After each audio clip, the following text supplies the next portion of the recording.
Kinakabahan ka na ba sa oral defense mo? Feeling mo pagpasok mo pa lang, solo flight ka na at handang-handang igisa ng mga panelist? Stop! Normal yan. Pero hindi ibig sabihin yan ang magiging ending mo. Sa video na to, I'll share the ultimate guide. Paano iwasang mag-isa during oral defense sa mga panelists so you can go from kaba to kampante. Phase 1. Advanced Preparation, the Anti-Grill Armor.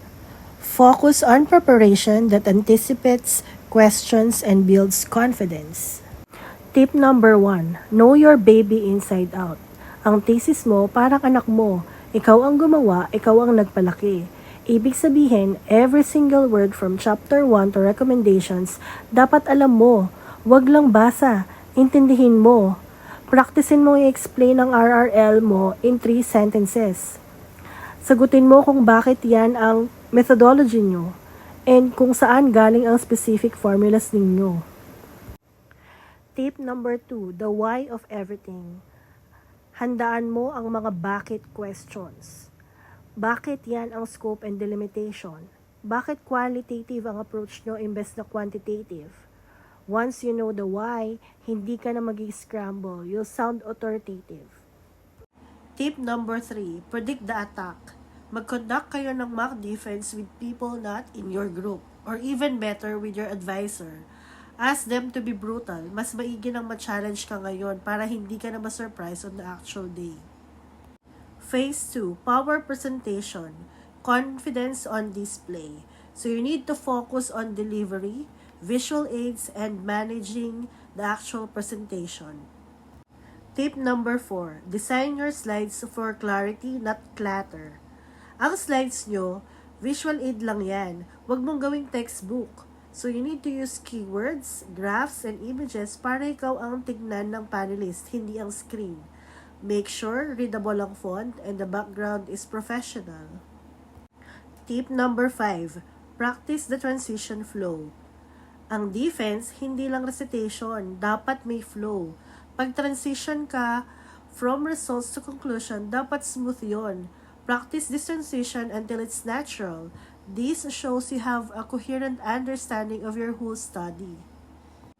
Tip number 6, time management is key. So you need to know your time limit and stick to it.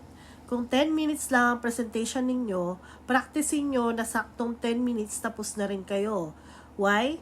This shows respect for the panelists' time and keeps them engaged. Phase 3, the Q&A combat. How to answer like a pro. So you need to focus on the techniques for handling difficult questions and maintaining composure. Tip number 7, listen first, breathe second, and answer third. Ito ang golden rule. Pag nagtanong ang panelist, listen muna. Huwag sumagot agad para hindi ka mag-isa. Make them feel understood. Ulitin mo or rephrase ang tanong sa isip mo. Halimbawa, Sir, ma'am, tama po ba ang tanong niyo po ay tungkol sa limitations ng methodology namin? This buys you time and ensures you are addressing to the correct point. Tip number 8, back up with evidence, walang hula. So walang sumasagot sa panelist na nag-guess lang. Pag sumagot ka, cite your source within your study. Halimbawa, based on our statistical treatment on page 45, or pwede rin sabihin, as mentioned in our framework on page 10. Kasi, this shows you're not guessing, you are grounded in research. Tip number 9, we over I. Teamwork makes the dream work. Kahit solo ka sumagot, always use the word we or kami. We decided, we found, our study. This shows unity and shared responsibility. Iiwasan mo yung feeling na ikaw lang ang sinisisi pag may butas. Tip number 10, handling the blind spot, the honest answer. So, paano kung tinanong ka sa something na di mo talaga alam? Anong gagawin mo? Ganito lang yan. Just be honest. Pero, pwede mo rin naman sabihin na, Sir, ma'am, that is an excellent point po. While we did not specifically include that parameter in the scope of this particular study, we highly recommend that as a key area for future research. So, ang ginawa mo doon is you turned a weakness into a recommendation. Phase 4, post-defense and final mindset, the cool down. So you need to focus on the final minutes and the importance of acceptance. Tip number 11, end with grace. Ito yung thank you, sir or ma'am. So kapag natapos na, say a sincere thank you. Sabihin mong, maraming salamat po sa inyong insightful questions, ma'am or sir.